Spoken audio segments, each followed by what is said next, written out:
was in this house. When she was in this house, the house started shaking. When the house started shaking, she saw that she needed to come out and go to the other house. When she came out, the strong wind forced and pulled her down. When it forced and pulled her down, she hit the ground with her head. When she hit the ground with her head, the bricks from the house fell on her and she became paralyzed. She called my name from the window. I opened the curtains. When I opened the curtains, I saw her on the floor. I called my grandfather. I was like, my great grandma is outside. Go and help her, because I was even scared to come out on my own because of the floods and the strong wind that was outside. When he came out, they picked her and put her inside the house on the floor because she was like, I cannot be able to reach to the bedroom because I'm in so much pain.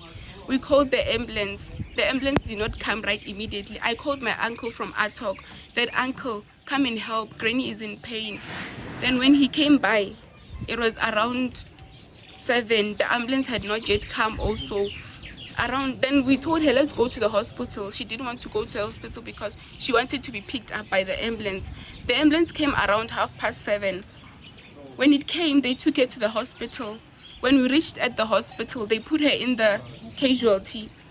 When they put her in the casualty, we told the nurses that she's in so much pain. They said she's not bleeding. We cannot attend to her first because there's no blood. We have to attend to the people who have blood because they are bleeding.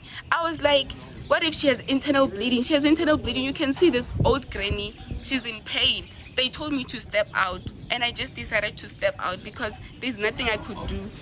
Around 1 o'clock, they called me, come. I was with my other grandmother. They called us to come.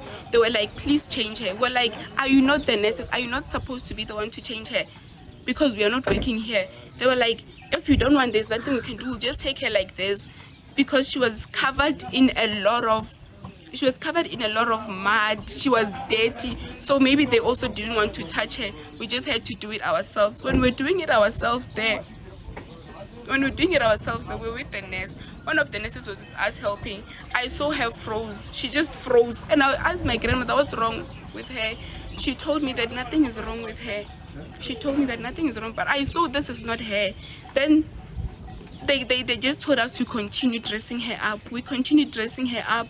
When we did, she was already gone. They even let us dress her when she was already gone. They told us to step out for a few minutes. After 2 minutes, they called us back and they told us, before they even announced that she's gone, when we opened the curtain, she was gone. Then when we got home from the hospital after it all happened, we thought the municipality was gonna come and help us. We wrote a letter to them stating how they can help us to demolish this house because it's very dangerous and it could harm people, because it already harmed and it took my great grandmother's life.